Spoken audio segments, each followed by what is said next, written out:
The Book of Job, chapter 33. Wherefore, Job, I pray thee, hear my speeches, and hearken to all my words. Behold, now I have opened my mouth, my tongue hath spoken in my mouth. My words shall be of the uprightness of my heart, and my lips shall utter knowledge clearly.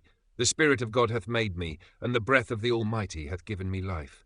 If thou canst answer me, set thy words in order before me, stand up. Behold, I am according to thy wish in God's stead. I also am formed out of the clay. Behold, my terror shall not make thee afraid, neither shall my hand be heavy upon thee.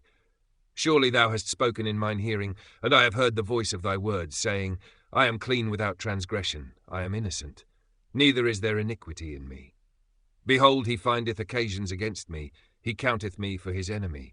He putteth my feet in the stocks, he marketh all my paths.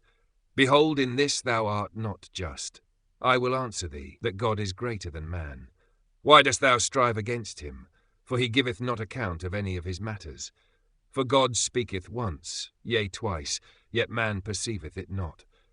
In a dream, in a vision of the night, when deep sleep falleth upon men, in slumberings upon the bed, then he openeth the ears of men, and sealeth their instruction, that he may withdraw man from his purpose, and hide pride from man.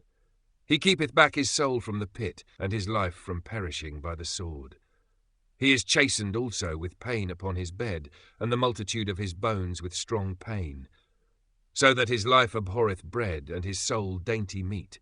His flesh is consumed away, that it cannot be seen, and his bones that were not seen stick out. Yea, his soul draweth near unto the grave, and his life to the destroyers.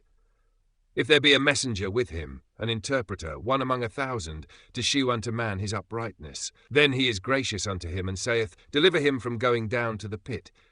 I have found a ransom. His flesh shall be fresher than a child's. He shall return to the days of his youth. He shall pray unto God, and he will be favourable unto him. And he shall see his face with joy, for he will render unto man his righteousness.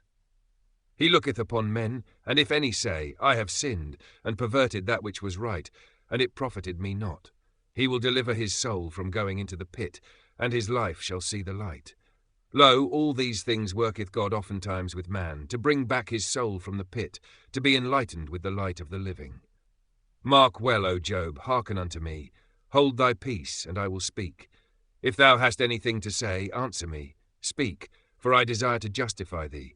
If not, hearken unto me. Hold thy peace, and I shall teach thee wisdom.